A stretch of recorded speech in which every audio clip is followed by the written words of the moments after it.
Yesterday, on the way to pick up my 6-year-old daughter from camp, I was in the best mood. The trees were greener, the sky was bluer, the birds were singing to me and just landing on my arms. It was magical. Then Autumn got in the car, and you could see the gray storm cloud over her head, just drenching her, just striking her with lightning. Had I been in an average mood, she might have brought me down with her. She was picking fights, correcting me at every turn. No, it's 5:01, not 5 o'clock. Just like pendulums begin to swing together, your emotional frequencies tend to sync up with those around you. But because my mood was so different, I was amused. In my head, I gamified this into a battle of the moods. Spoiler alert, I won. And I'll tell you how.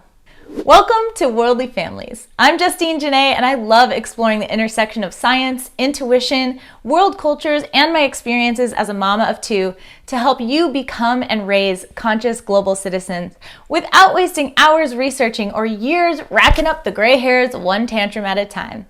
If you'd like more videos like this one, please subscribe and comment below letting me know what resonates. In this video, I'll be talking about how to apply the rules of improv to your parenting so you can inject your home with playfulness and raise everyone's spirits. We're based in Austin, Texas, one of the top improv cities in the US.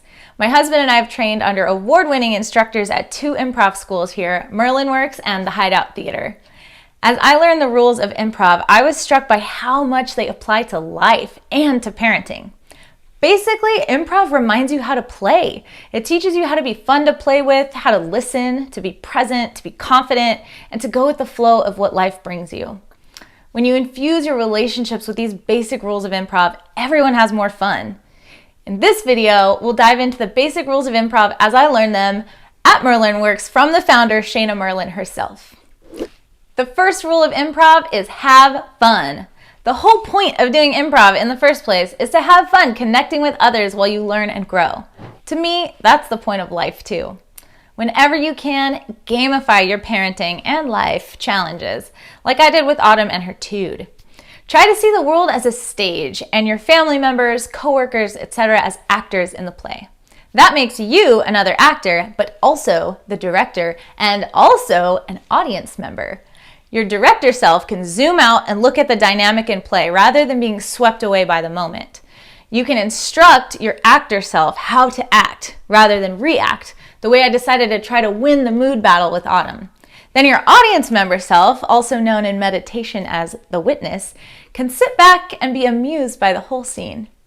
Tapping into your director and audience member roles helps you enjoy the process the way you'd enjoy playing a game or going to a play.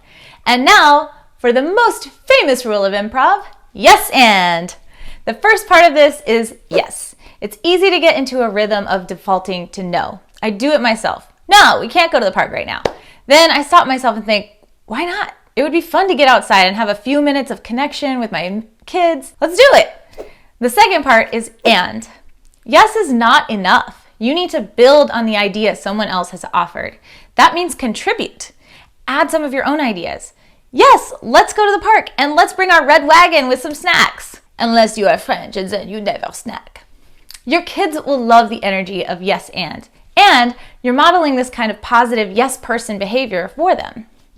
The next 4 rules make up an acronym, EPIC.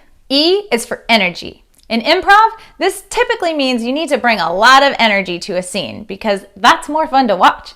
In parenting and in life, I like to adapt it to say that you need to be intentional about the energy you bring to a situation. If your kids are all amped up and you need them to calm down, don't start yelling, start modeling calm. If your kids are low energy and you want to pick up the pace, start small by tickling them or playing some upbeat music or otherwise playfully increasing the energy in the room. So much of parenting is nonverbal. P is for pacing. In business, we say speed is a force. This is true on stage and it's true when playing with your kids. When someone offers an idea, don't noodle on it, pull up a spreadsheet, run a regression, print out a pie chart, and then present your conclusion. Your kids will already be off in another room. Just fire back with the first thing that pops into your head, even if it doesn't make sense. Sometimes the silliest offers are the most memorable. I is for in the moment.